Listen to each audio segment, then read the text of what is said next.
Okay.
All right, folks. We'd like to get started in just a couple moments, so we'd ask that you continue to find your seat.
So we're hoping there's been a Father John Klein sighting somewhere. I don't know, he seems to be walking away instead of closer. Not sure what's going on.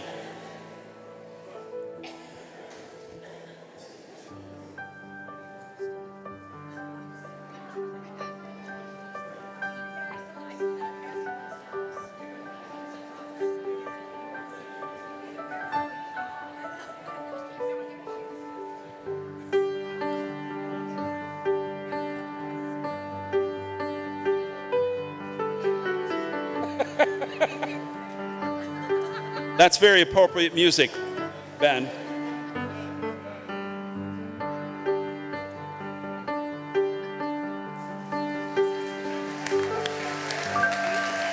gotta sit there, that's where they told me to tell you.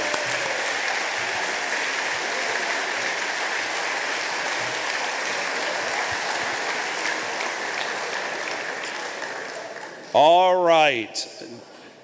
Good afternoon. In case you don't know me, I'm Deacon Jim Corder, and I want to welcome all of you to this program as we celebrate Father John and his ministry as a priest for 43 years, 23 of them being right here at St. Gerard. Before we begin, I want to say something that I'm not sure that you know this to be true, but I can tell you for sure that all of this, Father John absolutely hates. So for some of us, that makes it even more fun. It feels a little safer to do this, that it's kind of the time is winding down and he can't fire us. At least that's what we're hoping. Yeah. He just reminded me he's still the boss for 3 days. So let us go ahead and get things started by asking Bishop Mengling, the one who actually assigned Father John here to St. Gerard. As you know, Bishop Mengling is a very quiet and reserved bishop. He always sticks to the script. So let's welcome Bishop Mengling up here at this time.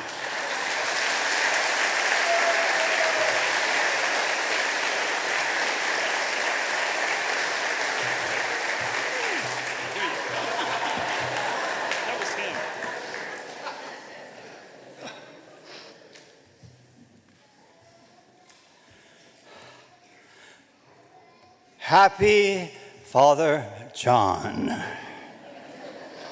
Happy parishioners of St. Gerard Parish, and happy friends and visitors. I like doing this. My main work since I retired in 2008 is that I'm still continuing terrorizing many people. We won't terrorize this good priest here. Yes. Let me take you, before I do the prayer, take you to Rome, to St. Peter's Square. And it was April 24th, 2005. I wasn't there, but we know about it. And it was Pope Benedict's first Mass in St. Peter's Square with about 1 million people there, his first papal Mass. And at the homily, beautiful. Everything he did was fabulous. Of course, this is German background. But anyhow, he said, listen to these words, "I greet you with great joy." Now, here, the church is alive because Christ is alive. Now, today, as I've already noticed, St. Gerard's Parish is alive because you believe Christ is alive. And you have a pastor here who is nothing but a central presence of the Christ that you believe in. We thank our Lord for him, the gift of himself, to shepherd this flock for 23 years. Now, one other little thing before I do the prayer. Now, the prayer will be about 20 minutes.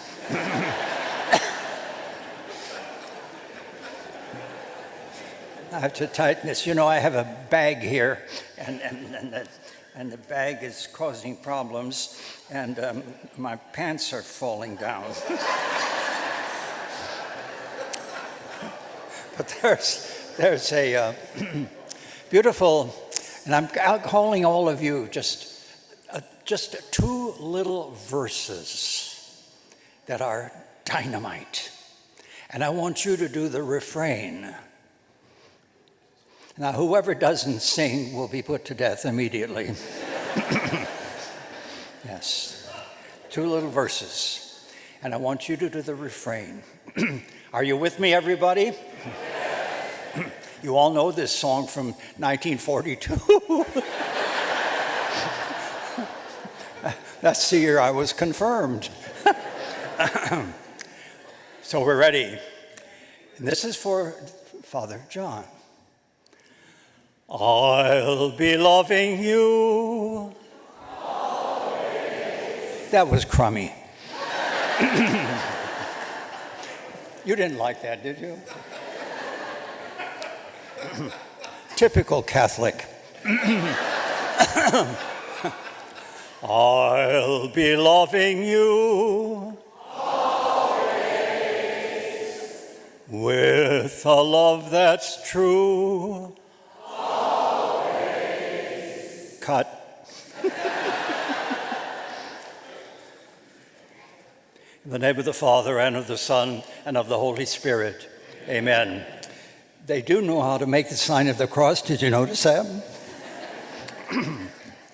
Lord Jesus, we praise and thank you for choosing Father John to be our pastor in your name for 23 years.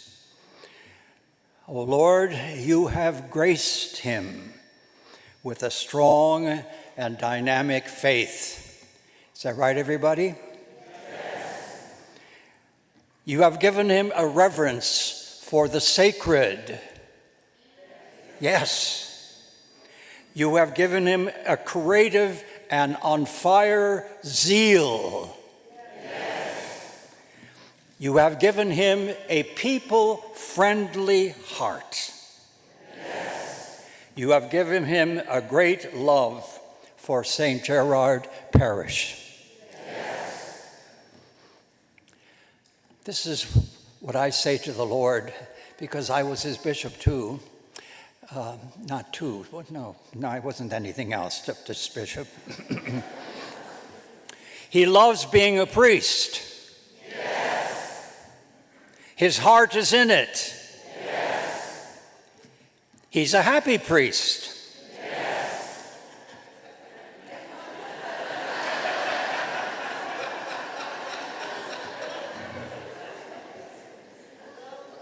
And most of all, I thank you, O Lord, that for Father John Klein, the Mass was and is his life. Yes. It better be. The Mass is his life. Yes. And secondly, his life was nothing but a prolonged Mass.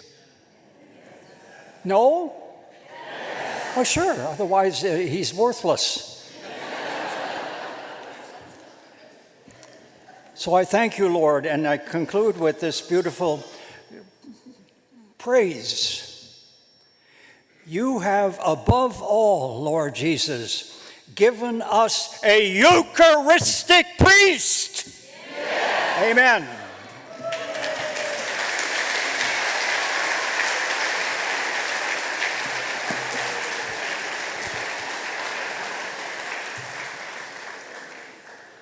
Bishop Mengling, I just wish you had a little energy to share with us. So reserved. I wouldn't want to be the person who has to come up here next after that. One of Father John's long-standing commitments in this parish, but also before he came to St. Gerard, was Catholic education. So our second speaker this afternoon is Ray Sapesky, representing our school.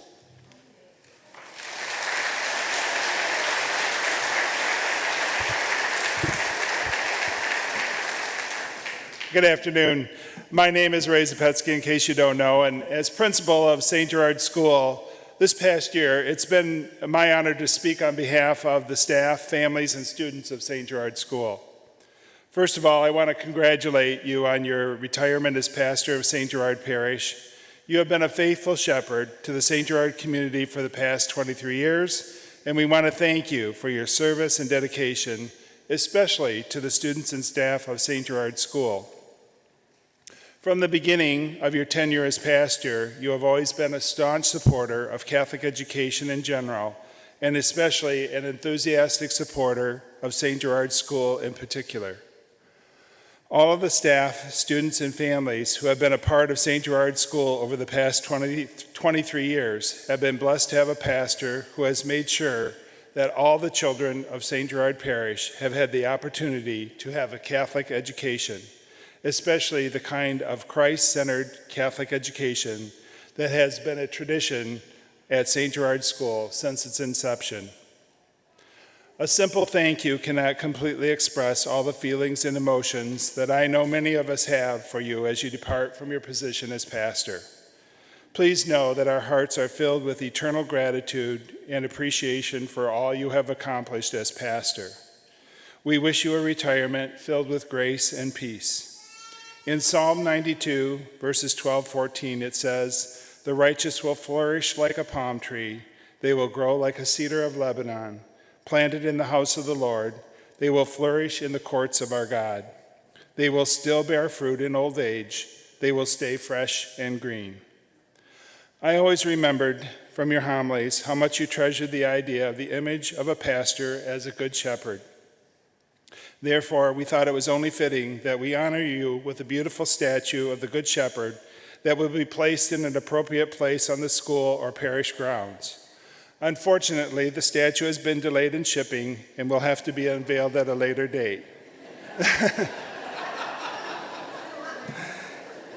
Until then, we have a picture of the statue until the real one arrives. We want to thank you, and may God bless you as you start the next chapter of your life.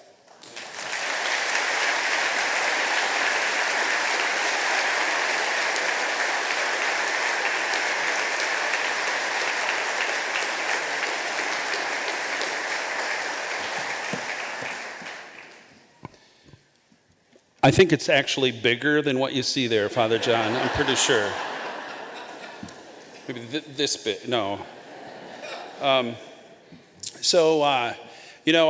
lunch was made possible by the Knights of Columbus of our parish, and that was really great. And they did it in record time to feed all of us, so that was good. At this time, I'd like to invite the current Grand Knight, Brian Killian, to come up and make a presentation to Father John.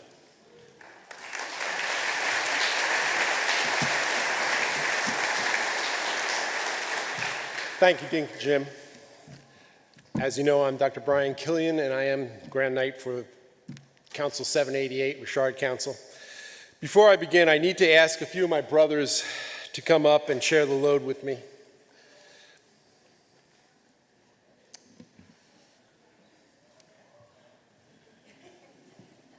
Take the plastic off, there's it right behind there.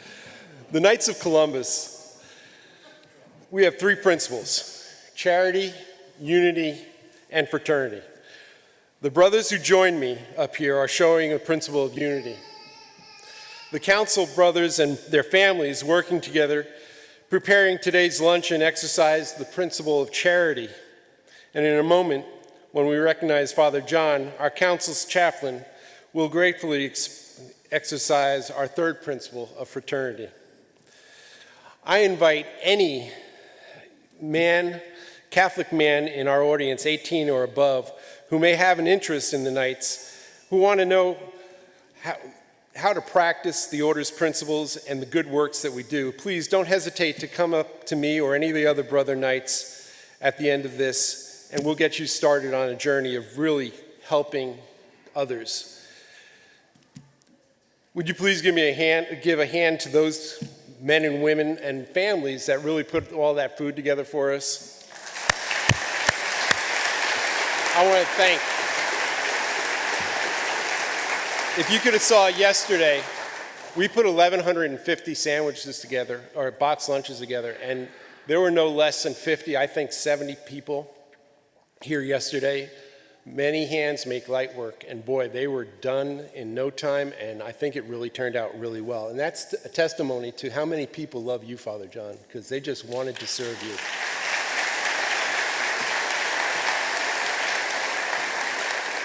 Father John, on behalf of the Knights of Columbus of Richard Council 788 and their families, it is my privilege to thank you for your support and guidance over the past 23 years. With this service to your council, you sealed your place as the longest-serving chaplain in the 118 years that our council existed. We are a better council in great part because of your guidance, prayers, and support. Please accept this gift as a reminder of all the hearts you've touched both at your council and at your parish. If you'd like to open it.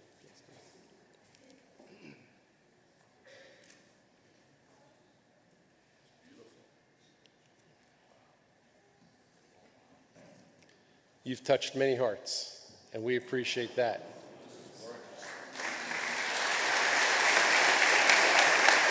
But that's not all. We also like to present you with a check to help you enjoy your travels during your retirement. We are certainly going to miss you.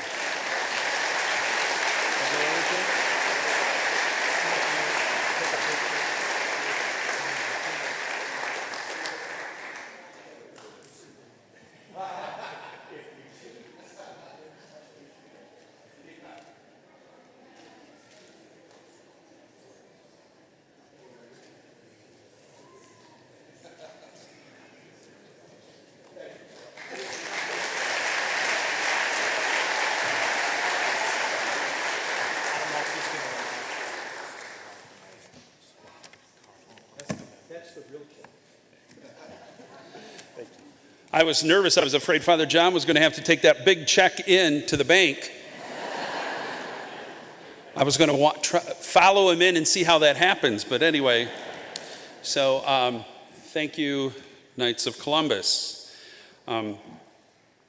As per anything that happens in life, there were 4 gentlemen up here to make this presentation, but as per usual, the next presentation will be done by 1 woman. So I don't know what that means.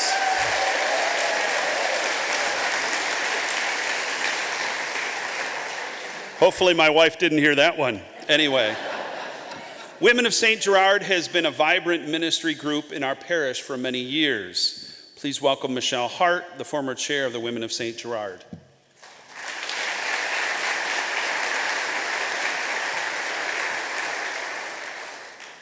Good afternoon. When the parish was built in 1958, the Women's Guild was also formed.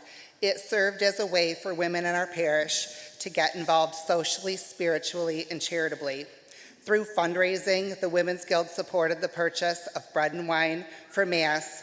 The church benefited in other ways as well. Guild circles got things done. Parish picnics, baby bottle boomerangs, craft shows, cookie walks, and more all happened because of the Women's Guild at St. Gerard. In 2016, as president of the Women's Guild, I met with Father John. Father, I'm not sure if you recall, but that was a pivotal meeting. You shared your vision for our parish to be a place where people felt truly welcomed and saw an opportunity with the Women's Guild to help make that happen. You noticed when people sat alone or weren't greeted when they walked in the door. You asked me, along with the Women's Guild, to find a way to reach more women, to invite them to attend parish events. You said that if we didn't focus as much on raising money to purchase bread and wine, you'd see to it that we could have communion at every Mass. Prayerfully, we got right to work. Guided by the Holy Spirit, we reorganized our board structure, and to better understand our new mission, changed our name to the Women of St. Gerard. We wanted it to be perfectly clear that as women in our parish, we are all automatically members. We focused on reaching out to and inviting more women, and we saw to it that no one sat alone at our events. It wasn't easy, but at every turn, we could feel the presence of the Holy Spirit working through us, and we knew we always had your full support as well. We mentioned that to each other often. It really was an incredible time. Participation grew from about 70 women to over 400 women, and we are not done. We look forward to inviting women back to our events this year, and I hope each of you will be able to join us. Father John, congratulations on your well-deserved retirement. On behalf of the Women of St. Gerard, I thank you for your leadership, your prayerful guidance, and your support throughout the years. Your vision here will continue. To use a term that we have learned from watching you, we are committed to doing our level best in providing a way for women in our parish to grow socially, spiritually, and charitably, because all are welcome in this place. Congratulations again. We are grateful you answered God's call. Thank you.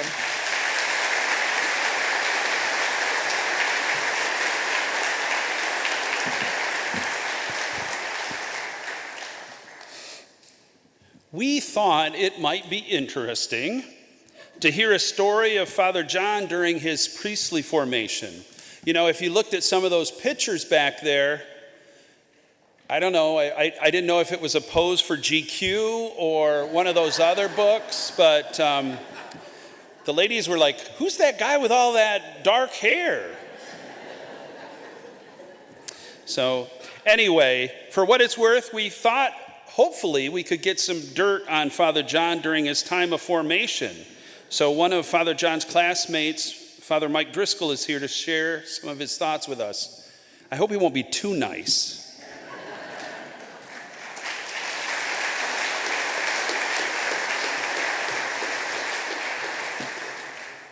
Well, thank you very much. I feel very honored and privileged to be here and thrilled to be here for this occasion. I was here 3 years ago when John celebrated his 40th anniversary of a priest. And then prior to that, in about 2010, I spoke, and then a few other times before that. So I make regular appearances at St. Gerard's, and it's always a great pleasure to come here. So I've known John for almost 50 years. I met him in 1973 in New York, well, actually not in New York, but on a boat going from New York to Italy. We were on the Raffaello, which was one of the 3 Italian ocean liners. And we had a wonderful, I think, a 7-day transatlantic trip. But halfway across the ocean, we found out that a cholera outbreak had happened in Naples, and that was our port of destination. So quickly they had to reroute us to Genoa. And from Genoa, we then took the train down to Rome. It was wonderful. We had 48 people in our class from all over the United States. Now, I'm from the Diocese of Helena in Montana, and I have to say I was the only person representing the entire state of Montana. But there were 2 Michiganders in our class, John from Lansing, and a name that you'll probably recognize as well, Earl Boyer from the Archdiocese of Detroit.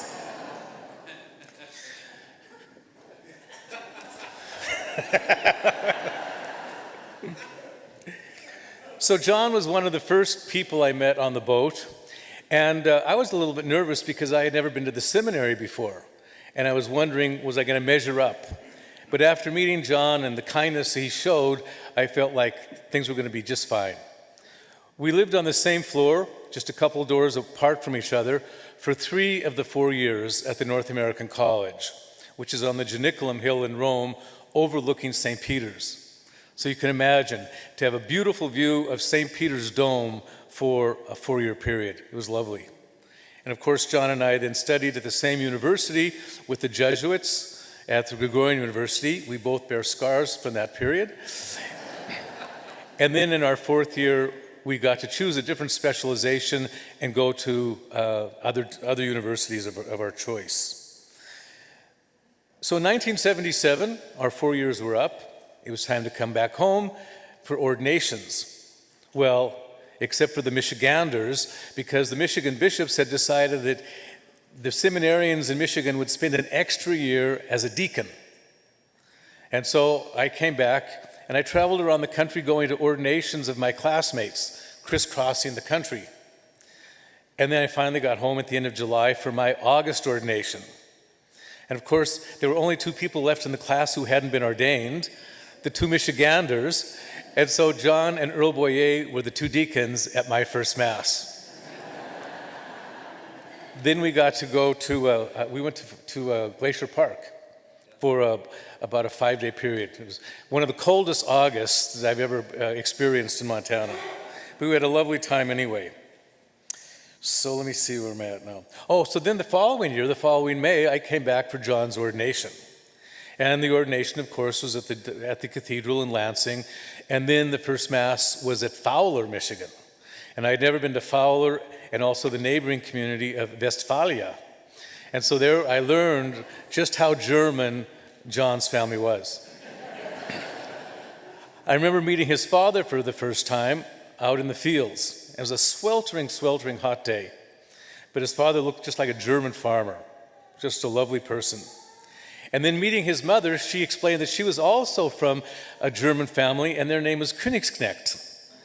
And that she used to teach the kids how to spell the name Königsknecht with 13 letters, and if they got the 13 letters correct, they got 13 pennies. Let's see if we can do it. K-O-E-N-I-G-S-K-N-E-C-H-T. Königsknecht. John had an uncle who was a marinoler in the Altiplano in Peru. And he was named as the first bishop. He didn't want to accept that name bishop because he wanted the first bishop to be an indigenous priest. So he was the prelate down there. And they simply called him Al K13. A couple years ago, I was visiting another one of our classmates in Stamford, Connecticut. And there was a few young priests there from around the country, and there was a name on the door, and it had Königsknecht. And so he came down to breakfast, and I said, are you from Michigan? He looked at me like, how do you know that? I said, are you from Fowler or Westphalia?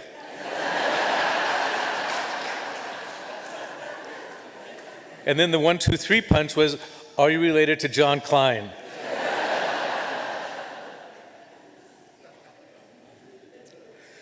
So I'm so delighted to be here to celebrate this milestone with John and to be with his family, whom I met, 43 years ago. It's been a long time, and I've seen some in the meantime.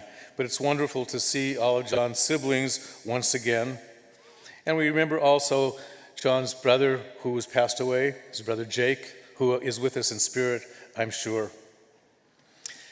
What I would like to have prepared would be a word cloud where you have all different kinds of words that would give us insights into John, and they'd be different sizes.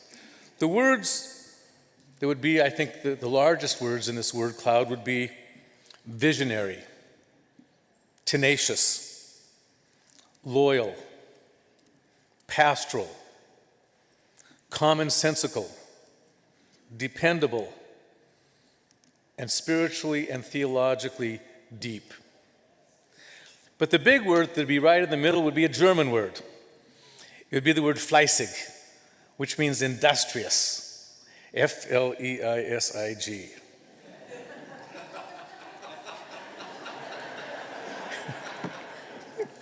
That would mean hardworking and industrious, because that is really John. I think he has that good, strong German work ethic. Now, as John mentioned, I came back to the Midwest about 27 years ago to teach at Notre Dame, and I started inviting John for football games when Notre Dame would play Michigan and Michigan State. And I would get tickets right in the faculty section, the faculty of Notre Dame.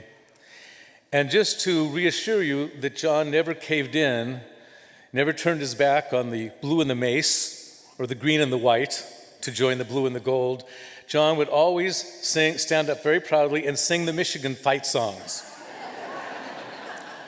to the great amazement of the Notre Dame faculty.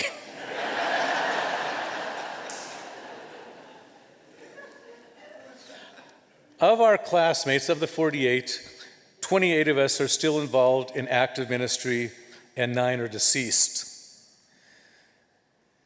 It's interesting that now that we're approaching 70 years old, one by one we're all going into retirement, except for the poor guys who are from the East Coast, and they have to go until they're 75.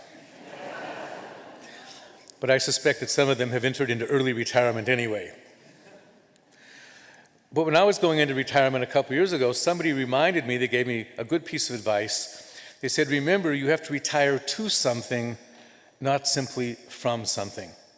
And I'm sure John will keep very, very busy in his retirement. I can't see him lounging around watching I Love Lucy reruns.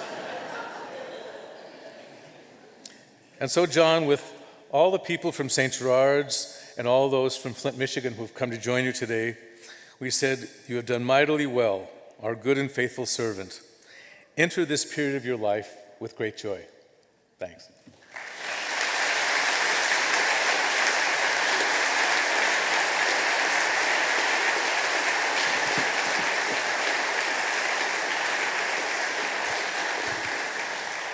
So, Father, you actually also maybe have some dirt on Bishop Earl Boyer, too, right?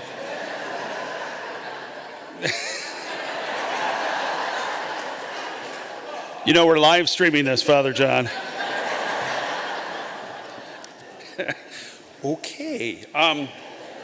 You know, in all seriousness, one of the greatest commitments that Father John has in parish life, not just here at St. Gerard, but in his previous time in Flint, is to the outreach efforts of the parish and the commitment to the poor and those who need our help. And so representing our outreach efforts here at St. Gerard is John Fierro.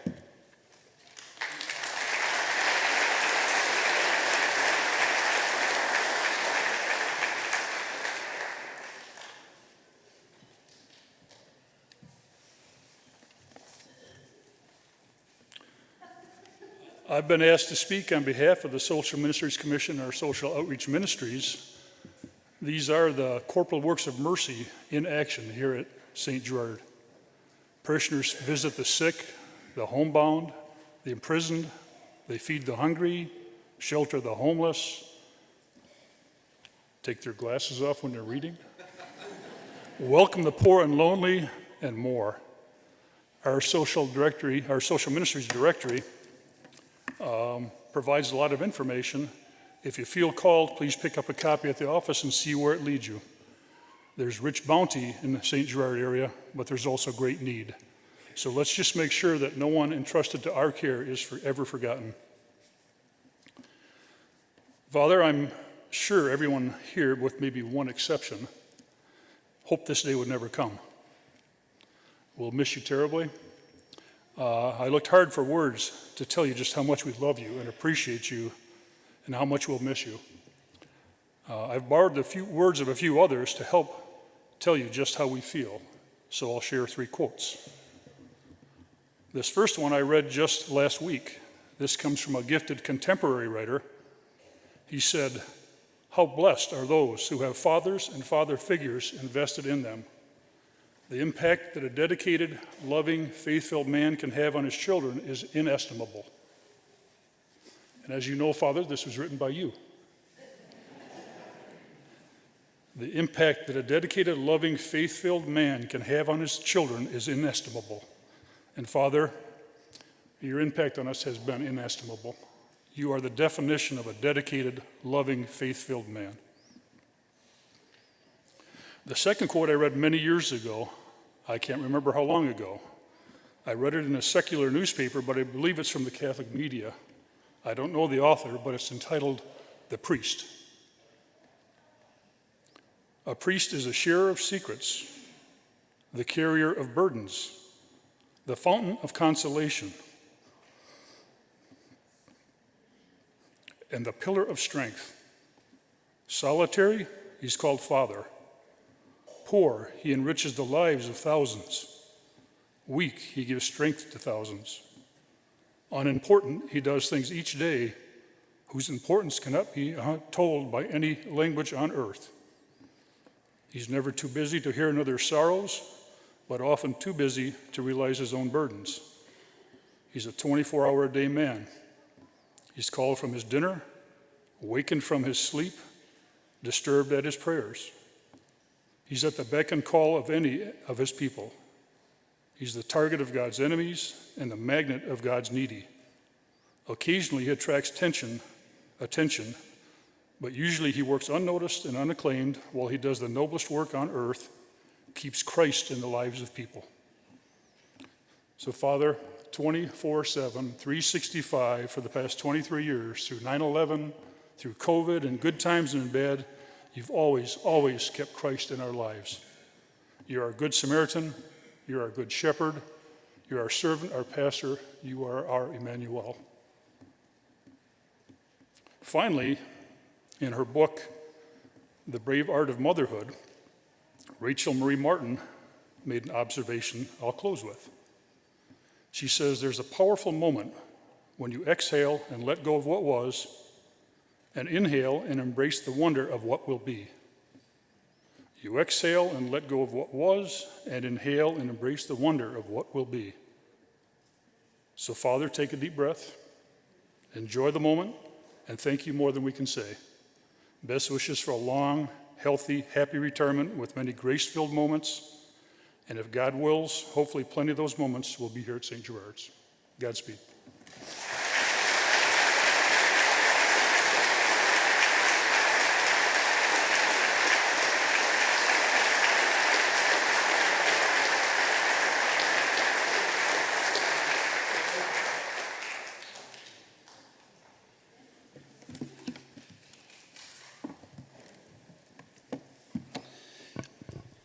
So we continue to learn more about Father John.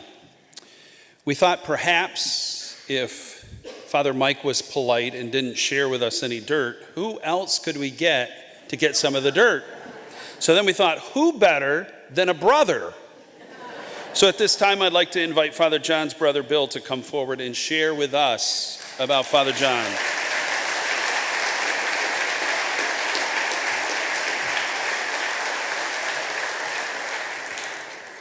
I can tell you all right now, he's got a whole lot more dirt on me than I got on him. A whole lot more. Well, anyway, on behalf of my family here, I just want to thank all of you at St. Gerard for inviting us here today so that we can celebrate with you everything that John has done for you. It really means a lot to us that you've included us in this celebration. And I would like to say that Ma and Dad were so proud of John, so proud of everything, the man he became, the priest he became. They were so proud of him choosing this ministry. In our family, we feel the same way. There's just this sense of pride that we got from our folks as to the type of man John is. Now, from young on, I believe it was very evident that the priesthood was going to be in John's future. And not only just being a priest, but a very remarkable priest too. Rose, who couldn't be with us today, and Monty, they recall when they were quite little that they were playing school. And in the process of playing school, they went and took some bread dough and they made communion wafers. And for this pretend mass, they were going to have John as their priest. Did they ever ask you to be priest for that? Do you remember? For myself, when I was going to be taught how to be a server, the nuns at school asked John to be my instructor. And so when I was done and I passed in flying colors, they remarked on how good a job John had done. But they also said, you tell John when you get home that he would make an excellent priest. And something came to mind as I was coming here. I was thinking about this. I never told you that, did I? So 61 years later, John, you'd have made an excellent priest. The nun said so.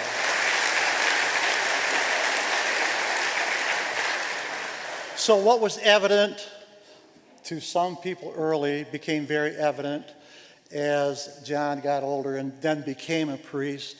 And I know that our brother Jake, if he was here today, and Father Mike brought this up about Father Al. Father Al passed away very unexpectedly. I see my cousin Mark out here and his wife. Mel's too? Oh, hi Mel. But when Father Al passed away, John and Jake took that long 4,000-mile trip to South America because for John, it was so important for him that family be there at this funeral. And for us as family, this is something that's always stood out for us, how concerned John has always been for his immediate family. Always. John has always been there for us. Mary, Tom, they like to point out his involvement with the deaf community and how much that means to them. And Lucy, too. Lucy will point to, like with our children, the baptisms, the marriages, some of our own marriages, the marriages of our children, through our sicknesses, through deaths in our family. John has always been there for us. No matter how busy John was, he took time out for us. Also, in our extended family, our aunts, our uncles, our cousins, John was always there.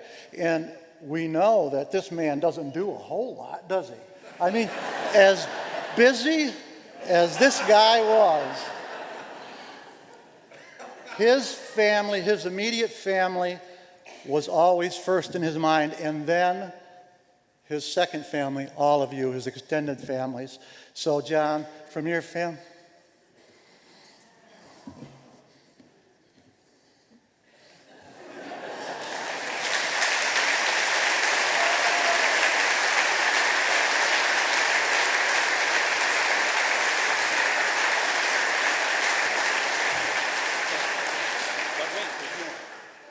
I forgot. There's a postscript to this. Tom said, because quite often there's this confusion because he and John look so much alike. You have to remember, if you ever see him on the street, he's the good-looking one.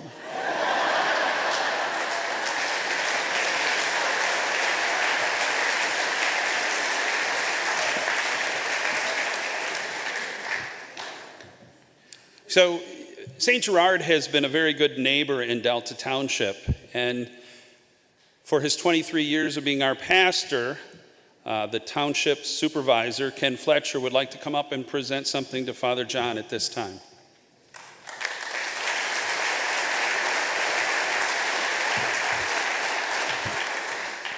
Well, good afternoon. I'm wearing two hats today. One as the township supervisor, but the other one as a 20-year parishioner here at St. Gerard. So Father John's the only pastor that I've known during the 20 years that I've been here at St. Gerard. So we're going to be very sorry to see John go.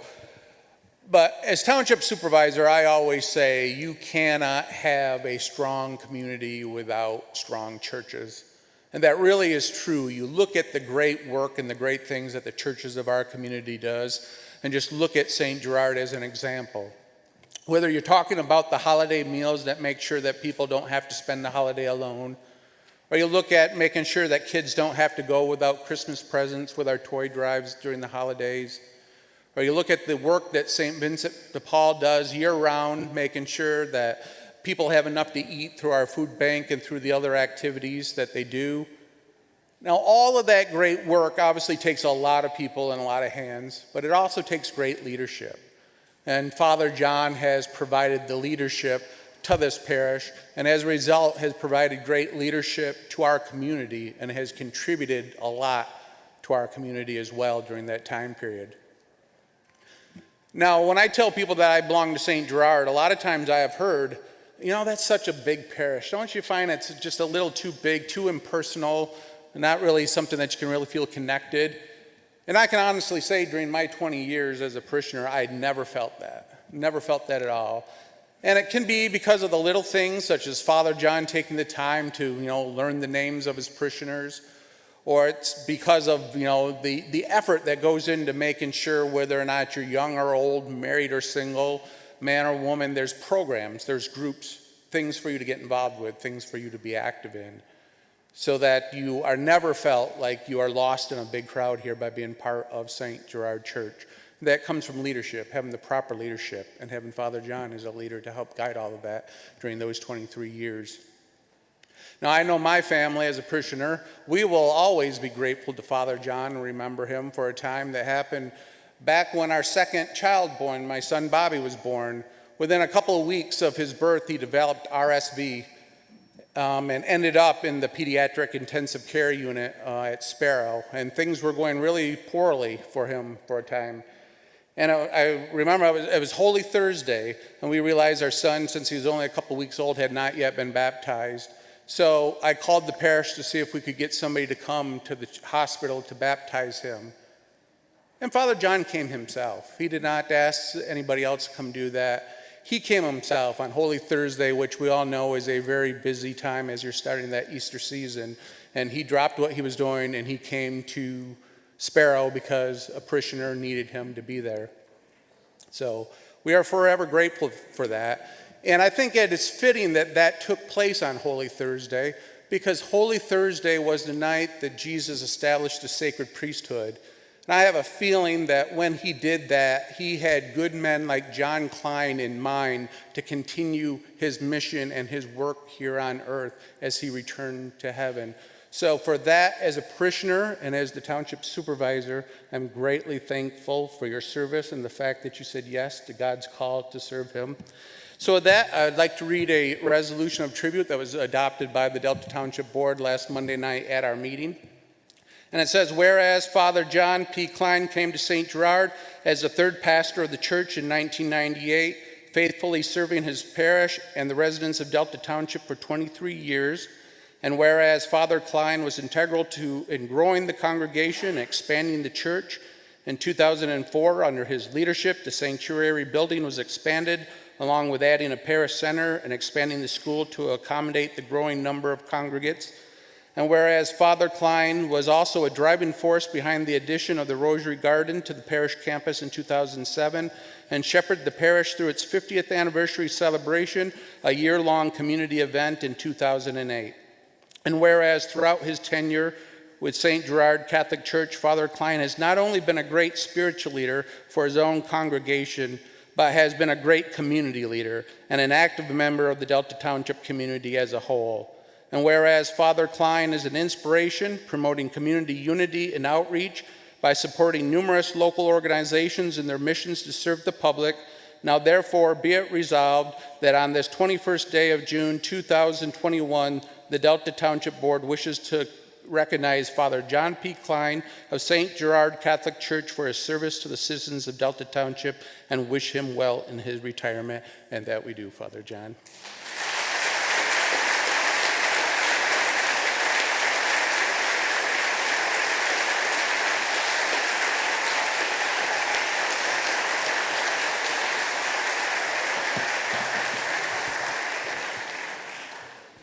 So some things to put up on the wall when you get your place settled now, so that's good. You know, over the years, many young, newly ordained priests have been assigned to St. Gerard to be mentored by Father John.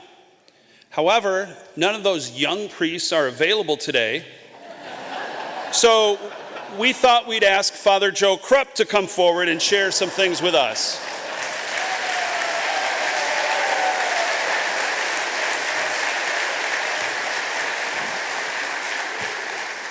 right. All these people giving you gifts and stuff. I didn't see that in the instructions. You're right. I got you a pen. It's from Elga. Yeah. And a 2-party out-of-state check. All right. So when I was 8 years old, Father John Klein began his life as a priest in my home parish. And in 1998, Bishop Carl, you remember him? Yeah, he called and he told me I would be assigned with you, John, and it was so funny, true story. He said, "What do you remember about him?" And I said, "I think he's like 6'10". Because I was that tall. But then I told him, and I meant this, I said, in my childhood, it always felt like priests didn't want to be at our parish, a small, poor parish. And I said, I remember Father John wanted to be there. We weren't a stepping stone for him, and we weren't in exile. That's what I told him. That's what I knew in 1998. 6'10". Oh, and all my sisters were in love with him. Yeah, I remember that. That's appropriately. All right. So I got here, and my hands still smelled of chrism, and I asked Father John, should people call me associate or assistant? And he said, same abbreviation. So that was when it was awkward.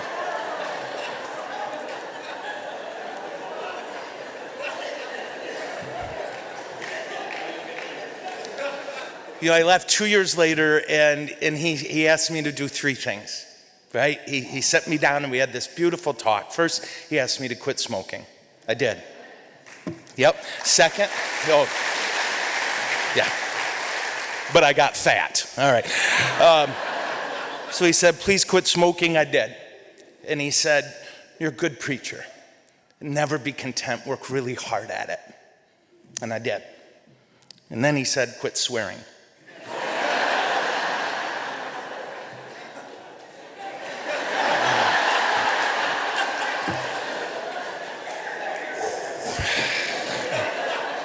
So far today, I'm doing all right here. So I left here in 2000, and ever since then, I haven't called John a lot, but I've called him, I called him when I felt like a train wreck, and he always helped me. I tell people this all the time. I say 40% of the reason I'm a happy priest is because of that guy right there. And I made up that number. I don't know what the real percentage is. But I need something to describe the indescribable. Such a holy, loving, and wise priest. So with all due speed, sensitive to time, here's a few things I learned from John Klein. And the first and most important, he loved me. Having a brother priest who loves you is a rare gift in the priesthood. A lot of priests are by nature controllers, or by their job, they become controllers. And I don't have time to tell you if that's a good idea or not. It's not.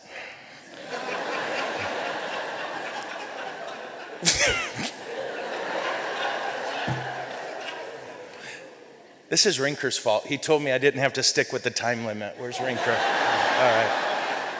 That's why I didn't give you this speech. I'm sorry. John never tried to fix me. John never tried to make me more like him. He let me shine as I am. And I never felt so safe with another priest. John's wise, huh? His secular wisdom and his godly wisdom are such a crazy rare combo. I remember when Francis was named Pope, he asked us to pray for 2 things. And the second one, I thought of you, bro. He said, pray that I follow God's voice above all the others, especially the best ones. Isn't that something? And that's what John does, if you ask me. He knew when spiritual principles should trump the practical, and he knew when they shouldn't. I don't know how he did it.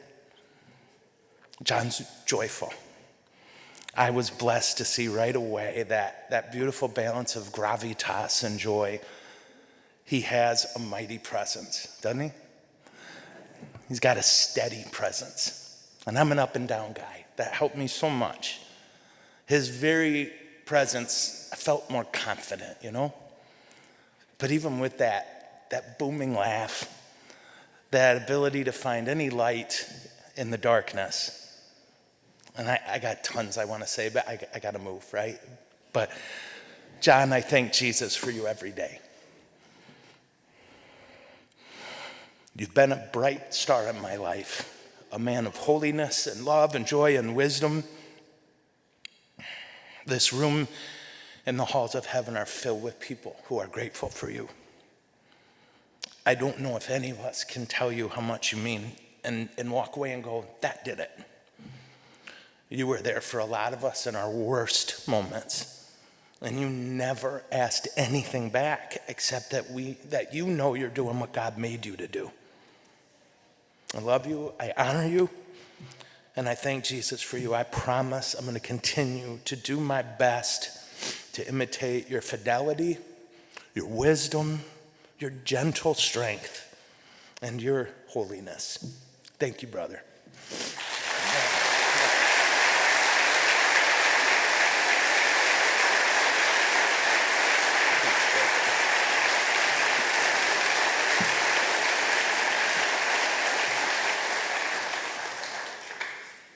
Yeah, I feel like I don't even want to try to say something funny right now. So there is another speaker after Father John, but given that so many people have spoken here honoring him, it only seems fitting that we ask him to come up and have a chance to speak or defend himself. So Father John, if you would come up, if you would like to respond to this. This is not the end, so don't send him home.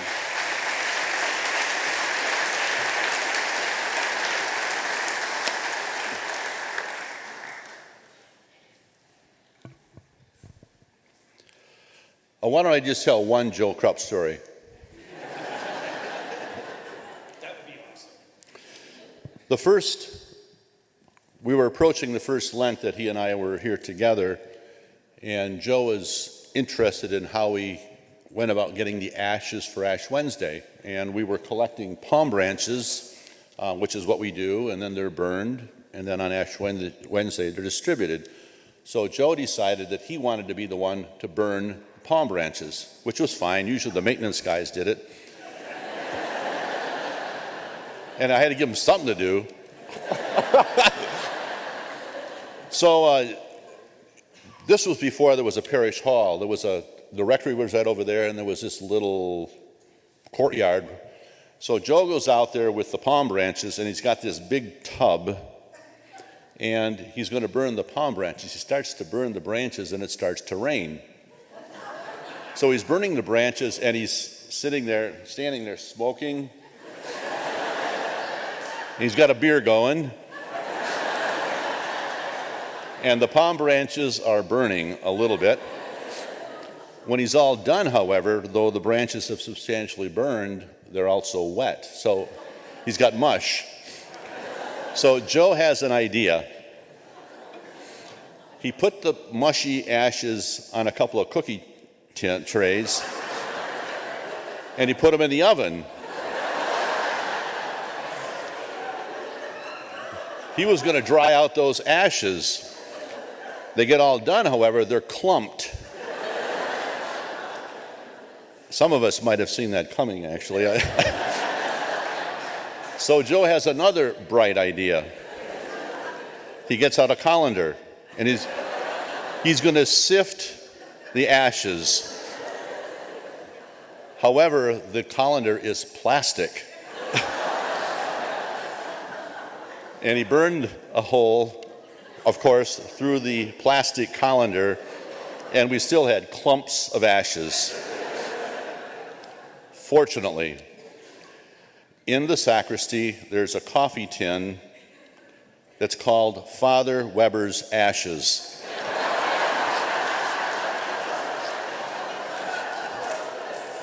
And whenever we don't have enough ashes, And that year we didn't. We called, bring out the can that still has ashes from previous years. So I'll write a book because there's a lot more.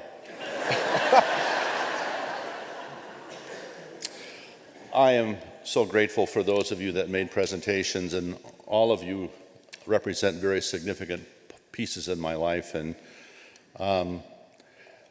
most of you know I hate the word surreal. It's way overused. But I'm kind of sitting there and thinking, who are they talking about?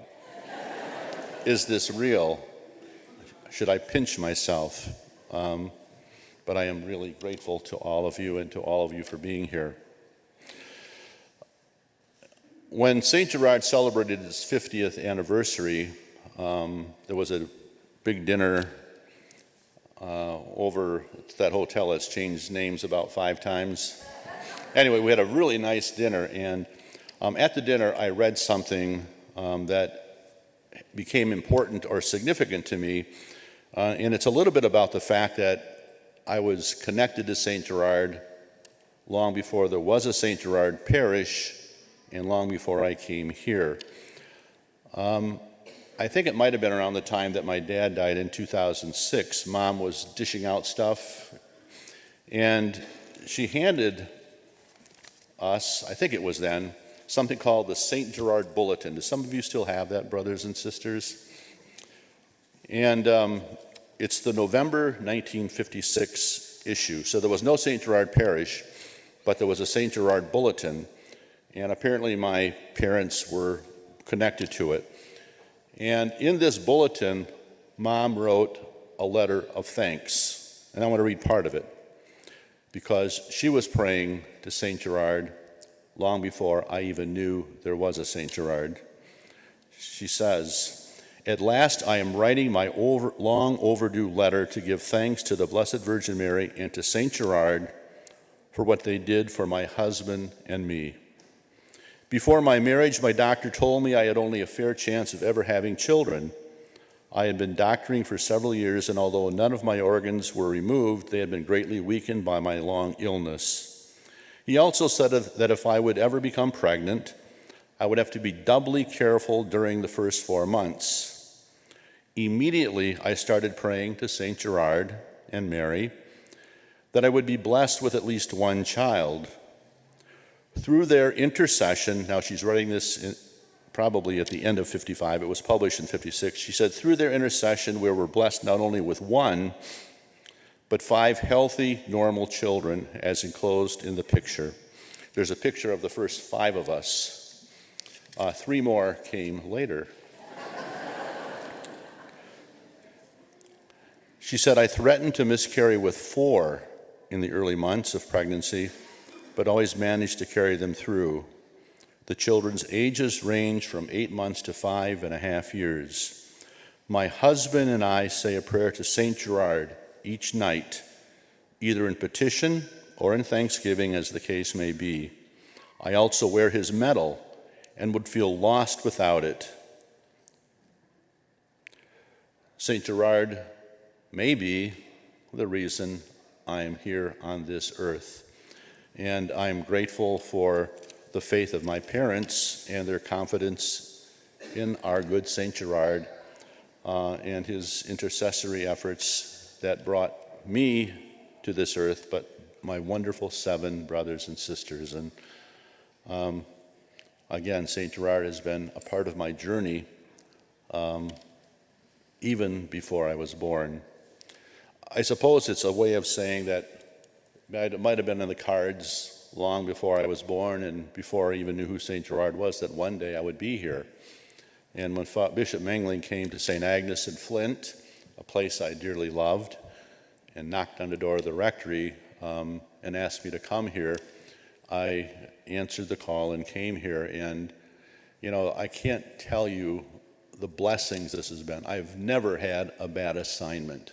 St. Robert's in Flushing, St. Francis of Assisi in Ann Arbor, St. Michael's in Flint, St. Agnes in Flint, which was very dear to my heart for many, many years, and now St. Gerard, my longest assignment.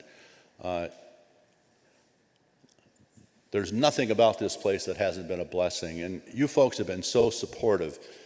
The level of trust you've placed in me is incredible. You know, I'm sure there were times when I might have done things that you might have thought, what the heck is he thinking or doing? And yet you seem to trust that, you know, I wasn't doing it willy-nilly, but had a reason. And there were times that I made mistakes, but there was never a time that I didn't know that I was supported and that you weren't praying for me. I decided early on that I was supposed to be the pastor of the whole parish, not just of those I liked. And I had some early run-ins with people over different things that we disagreed about. And some of those folks are my best supporters today. And I think it's because they knew that whether we agreed or not, I would never not be their pastor and love them as I'm called to love all of you. And quite frankly, you've made this journey easy. There's nothing ultimately easy about a parish this size, but quite frankly, when you get up and love what you're doing, well, who could ask for more? So I want to thank all of you and the many others in the parish for your tremendous support. This has really been a wonderful place for me. And I just want to add, the staff that we've assembled here who put this all together, I do have 3 days yet that I can let them go. So be nice. I can't tell you what a wonderful group that is. And, you know, their heart is given to you. I can't tell you how many times that, whether it was me or someone else, something was going on in our life. Maybe there was a death, an illness, just a lot of stress. And the number of times they'll come up and say, "There's anything I can do? Can I take something off your plate?" They're in it not just for their job description, but they're really servants of the parish. And I want to thank the parish staff, all of you, because this has been absolutely wonderful. I was nervous because I didn't know what you were going to do, but I have to confess it's been wonderful. But it's only a small piece of the wonderful ways you serve this parish and you've helped me. So I'm really grateful for them and all of you. And the Mass and stuff, the choir, beautiful. Thanks for reassembling for this. This was wonderful. There are some things about St. Gerard that I will really miss. I think our liturgies have become ever more wonderful and the music is great. The preaching sometimes is pretty decent. I always think, I don't have to listen to me. But anyway, but it's been great and I'm just grateful, so thank you. And this, I don't know what to say except thank you. Again, on the front of the bulletin, there's an article. It says, I think with heartfelt gratitude, it says what I want to say. This has been my home, and I think in a large way it'll always be my home. So thank you for making that possible for me.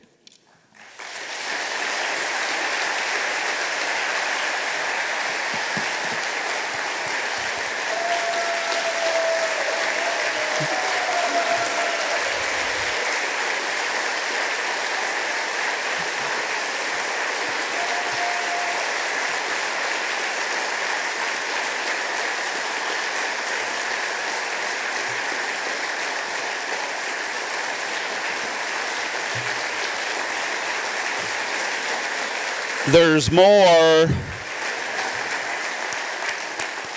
So there is one more speaker with a presentation, and all of us on the pastoral staff have been hired by Father John except this next person, and that is Brian Drosty. He's stuck with him.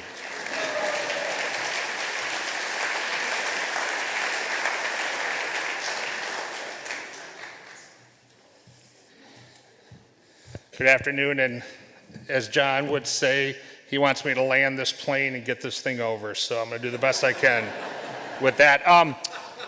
First and foremost, as the finance director of the parish, I did note that Father John received a pretty big check there, so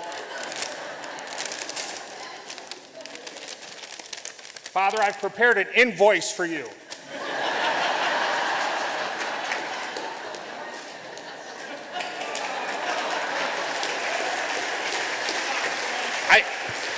I'm pretty sure that check will cover the invoice, so I'll just take that with me.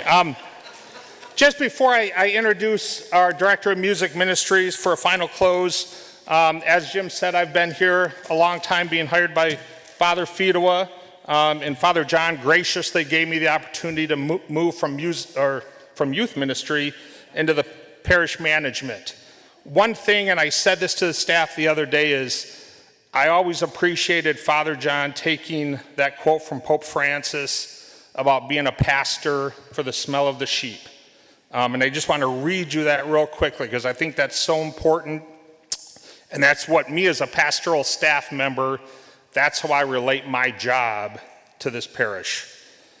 Pope Francis called on the world's priests to bring the healing power of God's grace to everyone in need, to stay close to the marginalized, and to be shepherds living with the smell of the sheep. When a priest doesn't put his own skin and own heart on the line, he never hears a warm, heartfelt word of thanks from those he has helped. This is precisely the reason why some priests grow dissatisfied, lose heart, and become, in a sense, collectors of antiques, instead of being shepherds living with the smell of the sheep. This is what I'm asking of you. Be shepherds with the smell of the sheep, so that people can sense the priest is not just concerned with his own congregation, but is also a fisher of men. I know Father John works every day to answer the Pope's call, to be the shepherd living with the smell of his sheep. On behalf of the pastoral staff, thank you for teaching us to be ministers with this purpose. That is what has kept me here for 23 years. And I'm going to introduce our Director of Music, Ben Koval.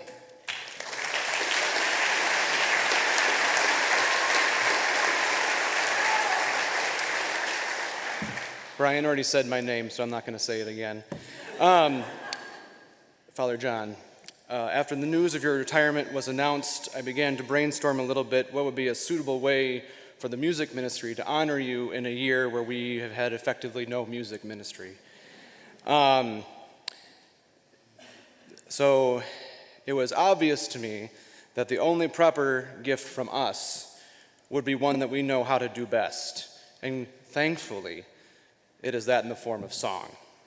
So I commissioned Teresa Redmond, back corner. Teresa, stand up, please.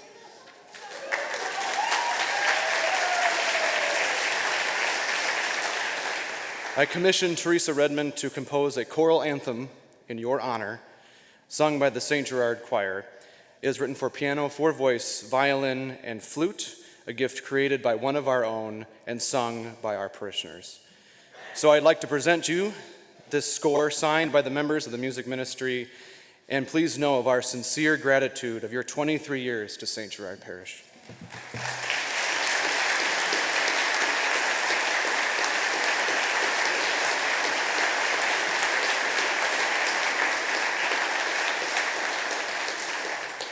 So with that, we will now sing the Irish Blessing. I joked with Teresa, maybe she could write it in German so we could sing the Irish Blessing in German. But for some reason, the choir wasn't a fan of singing in German. So here's the Irish Blessing in English.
I just want to close by thanking you for being here.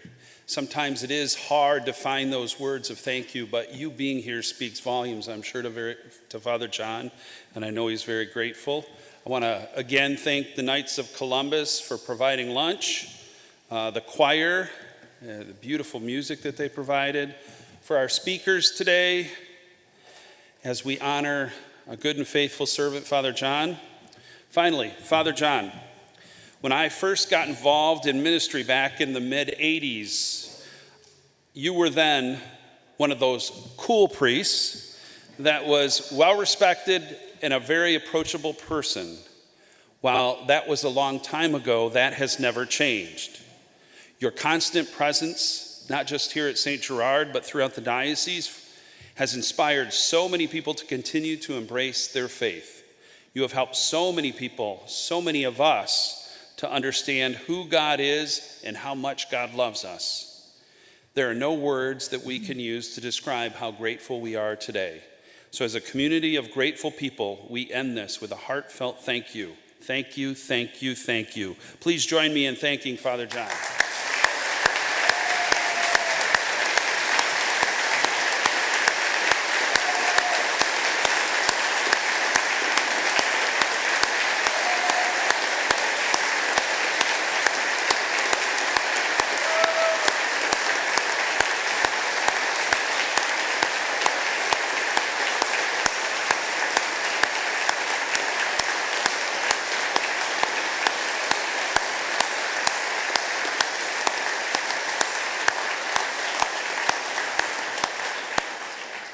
That does end our program, but in just a couple hours, 6 o'clock Mass will happen, and Father John has that Mass as well. So we're still going to put him to work.